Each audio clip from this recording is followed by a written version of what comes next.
எனக்கு தெரிஞ்சாகணும் சொல்லு அப்படின்னு புருஷனை சதாயிக்கிறா.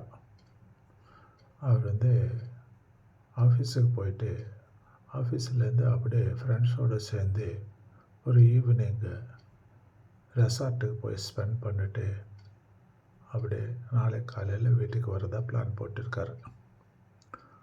ஆனால் இந்த தங்கமான பொண்டாட்டி அதுக்கு என்ன பண்ணுறா, எது பண்ணுறான்றது தான் இந்த வீடியோ கான்செப்ட். வீடியோ பாருங்கள்.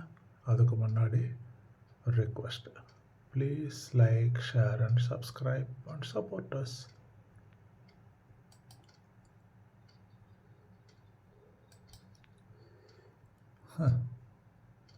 அது வேறுப்பா இந்த வீடியோ ஆடியோ. இதே அவன் ஃப்ரெண்டுங்களோட வெளியே போனா மட்டும் 32 படம் வெளியே தெரியும். என்ன பண்றது, எல்லாம் என் தலையெழுத்து. சரி, நான் கிளம்பிட்டேன். வேலையை முடிச்சுட்டு அப்படியே ஈவினிங் என்ன பண்ணுறேன்னா அப்படியே ஸ்ட்ரெயிட்டாக ரெசார்ட்டுக்கு போயிடலாம். சரியா? ஓ அப்படியா கதை? சரி, ரைட், ஓகே ஓகே. ஜான்சன், இந்தா போயிட்டு காலைல சீக்கிரமா வந்துடுன்னா. சரிடி. ஜான்சன், இது கூப்பிட்றான்னு தெரியலையே.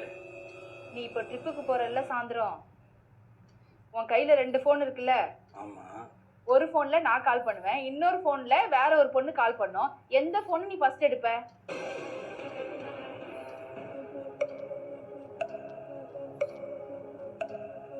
இதில் என்ன சந்தேகம்? உன் ஃபோனை தான் ஃபர்ஸ்ட் அட்டன் பண்ணுவேன். சரி, இன்னொரு ஃபோன்ல இன்னொரு பொண்ணு கால் பண்ணால, அவ எவ? இல்லை, புரியல. எவ? ஏய், நான் வரலடா, நீ மட்டும் போயிட்டு வாங்கடா.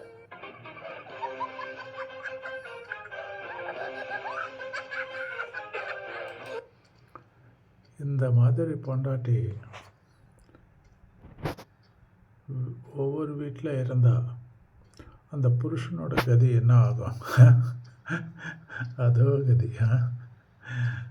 பட் அவங்க தான் நல்லா இருப்பாங்க. அன்பான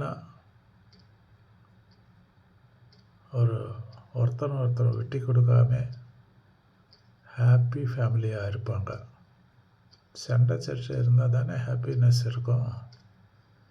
okay friends, take care of your health and families. Please like, share and subscribe and give us your support. Thank you. God bless you all. Good night.